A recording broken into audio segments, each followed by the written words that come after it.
Так, тоді я вже надаю слово шановній професорі Колеснікова Олена Вадимівна, сучасний коморбідний пацієнт, чи використовуємо ми всі можливості, коли у хворого є неалкогольна жирова хвороба печінки, якраз позиція Європейського товариства з атеросклерозу і розгляд клінічного випадку. Прошу, Олена Вадимівна, прошу. Доброго дня, шановні колеги. Я дуже радий нашій новій зустрічі. І сьогодні мова піде про інсулінорезистентність у жінок з коморбідною патологією, власне, з позиції персоніфікованого підходу.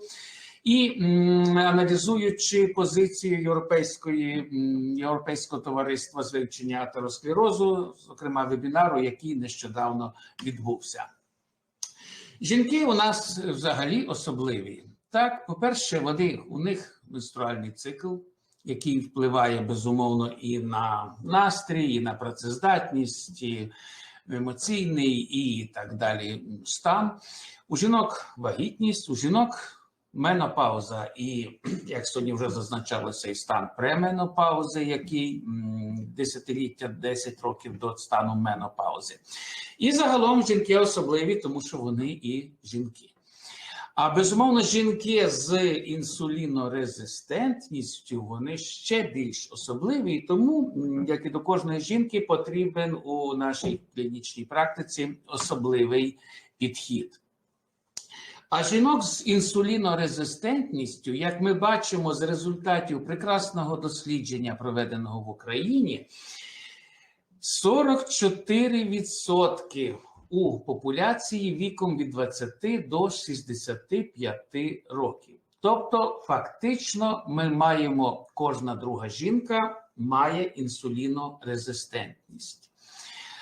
А інсулінорезистентність – це доволі широка, добре заасфальтована і не така вже довга дорога до порушеної толерантності до глюкози, до цукрового діабету, до полікістозу яєчників, до ожиріння, артеріальної гіпертензії, і подагри, і субклінічного гіпотиреозу, і ще бозна яких інших патологічних станів. От ми бачимо, що, власне, інсулінорезистентність, вона то прихована, а на поверхні ми маємо цукровий діабет другого типу, який ми спостерігаємо у 8-10% дорослого населення України. Про абдомінальне ожиріння мова навіть не це відсоток 30-40, може і більше відсотків. Дисліпідемія, артеріальна гіпертензія, як ми знаємо, в кожного третього мешканця України. А приховане те, що, власне, і створює велику загрозу для нашого організму, це є стан запалення, протромботичний стан, ендотеліальна дисфункція, синдром полікістозних яєчників, апноe у сні, неалкогольна жирова хвороба печінки, гіперурикемія і той же гіпотиреоз, на який ми повинні звертати особливу увагу, адже субклінічний гіпотиреоз приблизно 15-20% людей із ожирінням і з цукровим діабетом. Я не буду зупинятися на всіх тих деталях, які патофізіологічних і так далі, які супроводжують інсулінорезистентність. Ми підкреслимо ще раз, що все-таки генетична схильність, вона лежить теж в основі. І на генетичну схильність ми, безумовно, особливо вплинути і не в змозі. Тому тут ми звертаємо увагу на надмірну масу тіла, на це ми маємо особливий вплив, і особливо на об'єм талії, на ту жирову масу, яка є, власне, в абдомінальній ділянці. І те, що ми переходимо до західного стилю життя, звичайно, не додає ні здоров'я, ні спортивної форми нашим людям, оскільки за частотою ожиріння ми йдемо навздогін передовим країнам Заходу. Звідси і інсулінорезистентність, бета-клітинна дисфункція, ну і діабет другого типу вже зовсім недалеко. Які ж механізми інсулінорезистентності, власне, оскільки сьогодні мова йде про жінок, ми зупинимось на порушення метаболізму інсуліну в печінці, порушення секреції інсуліну підшлунковою залозою і звідси і як наслідок гіперандрогенемії є і периферична інсулінорезистентність. Ці всі стани, які і призводять до інсулінорезистентності. В більшості люди не знають, що таке інсулінорезистентність, індекс Хома, чи там, чому ми визначаємо ці показники. Воно проявляється чим? Жінки скаржаться, безумовно, на ожиріння, причому це такий диспластичний тип, вісцеральний тип ожиріння, ігроїдний акантоз, явища гірсутизму, тобто порушення дисбалансу статевих гормонів чоловічих і жіночих у жіночому організмі. Діагностуємо інсулінорезистентність доволі просто. Безумовно, що ми враховуємо і наявність в анамнезі гестаційного діабету, але визначаємо індекс маси тіла і, що ще більш важливо, визначаємо об'єм талії. І оцей індекс Хома, він дійсно впливає на наших пацієнток, коли ми бачимо, що індекс Хома повинен не перевищувати 2,5, а він буває і 3, і 5, і 7, і більше. Визначається він доволі просто. А всі ті показники, які ми повинні знати про наших пацієнток, ми наведемо це вже в кінці лекції. Безумовно, що корекція інсулінорезистентності і профілактика і ожиріння, артеріальної гіпертензії і всього іншого, це безумовно модифікація способу життя.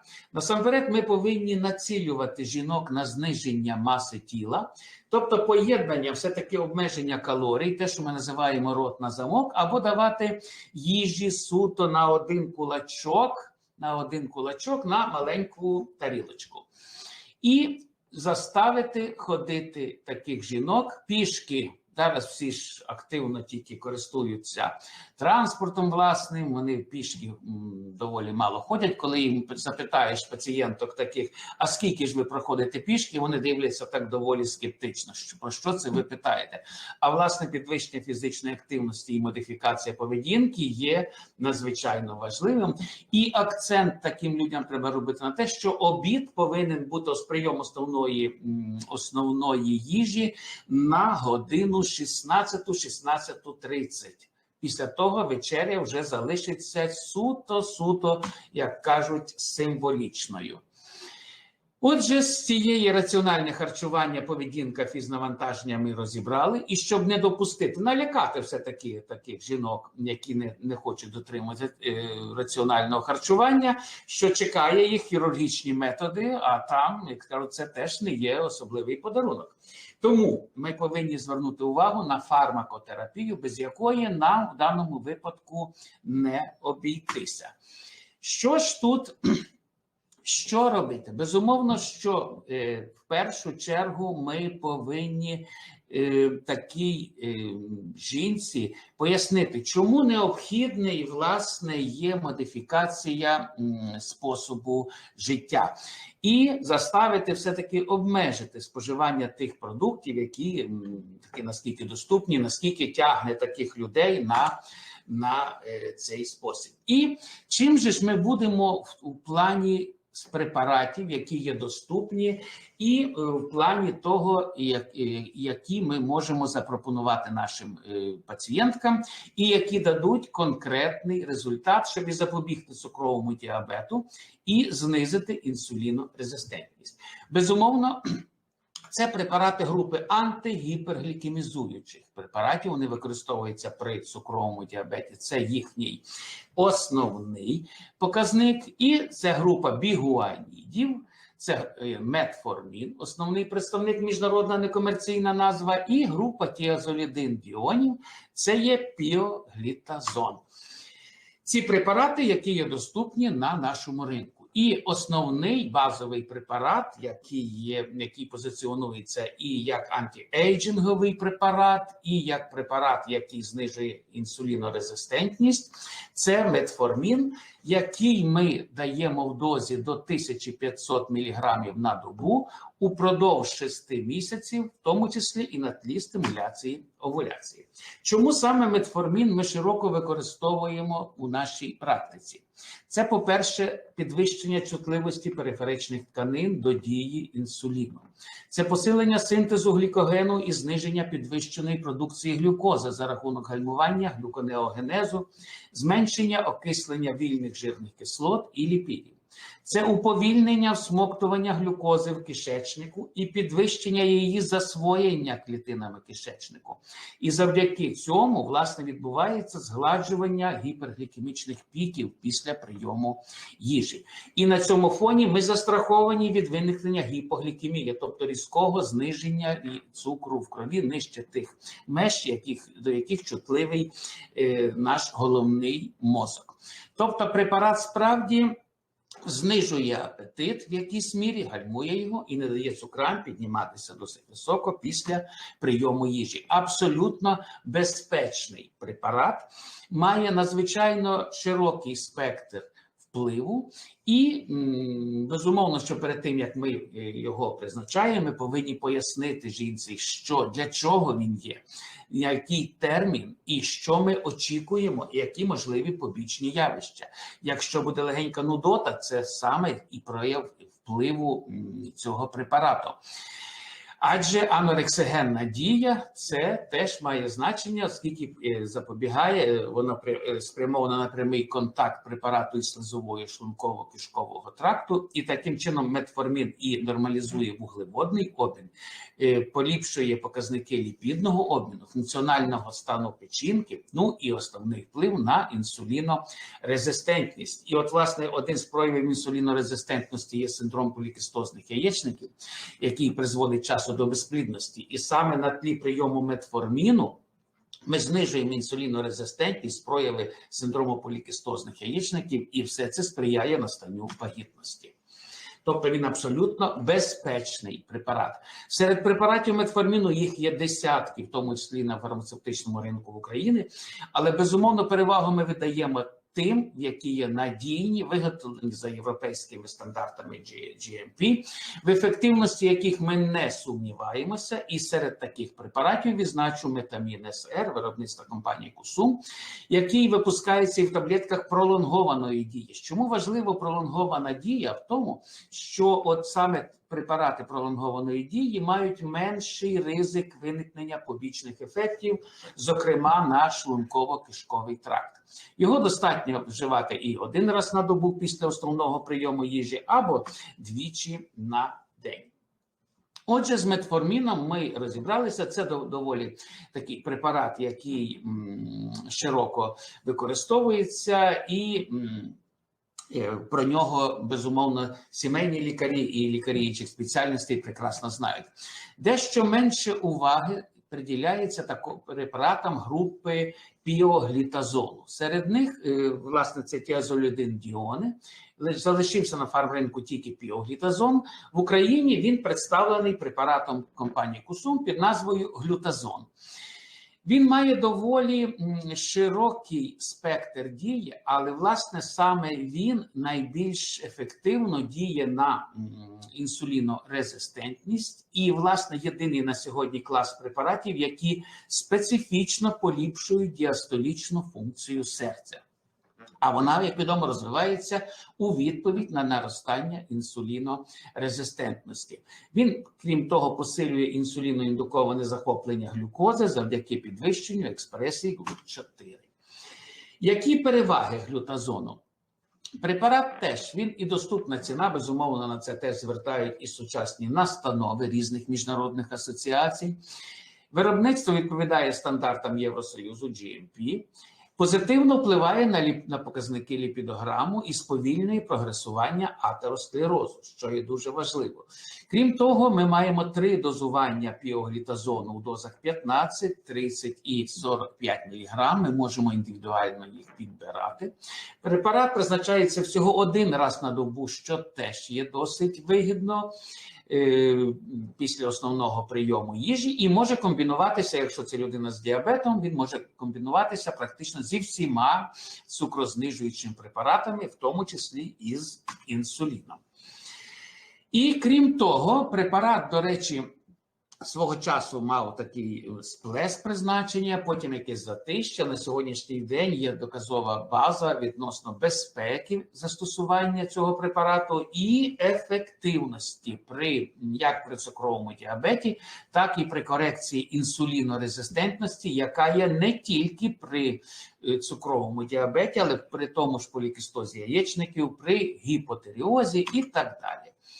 І найновіші дані, крім того, що ми ж знаємо, який зараз стан із когнітивним, із психічним чи психологічним станом населення, маса панічних атак, маса різних депресивних станів. Так от, останні дослідження показують позитивний вплив піоглітазону не тільки на інсулінорезистентність, але і на депресивні стани. А тепер, наприкінці своєї презентації, я зупинюся на тому, що все-таки ми повинні знати про людину, яку ми починаємо обстежувати і лікувати, чи, допустимо, вона звертається з приводу чи діабету, чи з приводу ожиріння, чи з приводу полікістозу яєчників, чи з приводу артеріальної гіпертензії. Тобто всіх тих станів, де є інсулінорезистентність. Ми повинні, пам'ятаємо, що ми не лікуємо гіперглікемію, не лікуємо підвищений уміст там пуринів і тому подібне. Ми надаємо допомогу людині з певними проблемами. Спочатку уникнувши і всі скарги, всі ті питання, які турбують людину, а далі, незалежно від фаху лікаря, ми повинні знати про організм фактично все, щоб надати те, що ми називаємо менеджмент організму людини, оскільки вилікувати, на жаль, мені діабет, ні гіпотиреоз на сьогоднішній день ми не в змозі. Ми можемо лише забезпечити належну якість життя людини із цими проблемами. Тобто глікемія, банальна глікемія, але вона для нас важлива не так надще, як ота постпрандіальна. Далі глікований гемоглобін, про який сьогодні Олена Іванівна прекрасно доповідала, він є теж маркером того, чи в людини стресовий діабет, якщо вже є підвищений рівень цукру в крові, причому не один раз, а 2-3 рази і більше. І він покаже стресовий чи вже діабет, який принаймні 3 місяці до цього вже був. Далі запаси інсуліну. Знову-таки про той індекс Хома, який ми сьогодні детально розглядали. Далі ліпідограма, адже навіть якщо в людини діабет, ми без нормалізації показників вуглеводного обміну, ліпідного обміну, артеріального тиску, ми не в змозі досягнути компенсації цього захворювання. І при цьому ми повинні знати як не тільки загальний холестерин, але й особливо ліпопротеїди низької щільності. Ну, коефіцієнт атерогенності, як ми сьогодні чули, пережиток все-таки минулих часів на пострадянському просторі, він не несе якоїсь цінної інформації. Справді в зарубіжній літературі він не використовується в наукових дослідженнях. Але дуже важливо, підкреслю, знати вміст лептину, особливо це той гормон жирової тканини, власне, в ділянці живота, який не дає діяти ефективно іншим гормонам, інсуліну, тиреотропному гормону, статевим гормонам і тому подібне. Крім того, серцево-судинна система, зупинятися не буде, але це треба знати все. Нирки – це абсолютно теж. Але ще підкреслю, що ендокринна система, рівень тиреотропного гормону потрібно визначати всім людям, які звертаються з будь-якого приводу, принаймні після 20 років, оскільки патологія щитоподібної залози, вона настільки поширена і наскільки її прояви є неспецифічні, а ТТГ, тиреотропний гормон, він свого роду як заряд батарейки в мобільному телефоні. Ми використовуємо його от жінки повинні використовувати і для планування вагітності. Він не повинен перевищувати 2,5 рівень тиреотропного гормону. Ну і, в принципі, цей показник, які захворювання щитоподібної залози, вони імітують масу різних проблем, особливо той субклінічний гіпотиреоз. Сечова кислота, і ви знаєте, які на сьогодні значення має визначення вітаміну Д. Практично 90% людей в Україні має дефіцит і недостатність вітаміну Д. Вітамін В12 теж ми повинні враховувати те, що на тлі метформіну, але це стосується тих людей, які приймають його впродовж тривалого часу. Тут якраз і є загроза виникнення гіповітамінозу В12. Крім того, функціональний стан печінки, про який теж ми повинні знати. Ну, а далі все залежить від психологічного стану, тобто лікар будь-якої спеціальності на сьогодні повинен виступати в ролі і психотерапевта, оскільки вникнути в проблеми людини і зрозуміти її, вникнути в її проблеми, ще раз повторюю, і таким чином ми зможемо досягти успіху в тому, що називається менеджмент і цукрового діабету, інсулінорезистентності. Ми навчимо людину, призначимо лікування, а далі на 99,9% все залежить від людини з проблемами, яка повинна виконувати ті наші клінічні настанови. Я дякую вам за увагу. Буду радий відповісти в чаті на всі запитання, які стоять, а також, якщо можливості такої не буде, на сторінках Міжнародного ендокринологічного журналу, який я редагую, де завжди публікую 8 випусків в році, де завжди публікуються ті матеріали, які становлять найбільший інтерес для практикуючих лікарів. Дякую.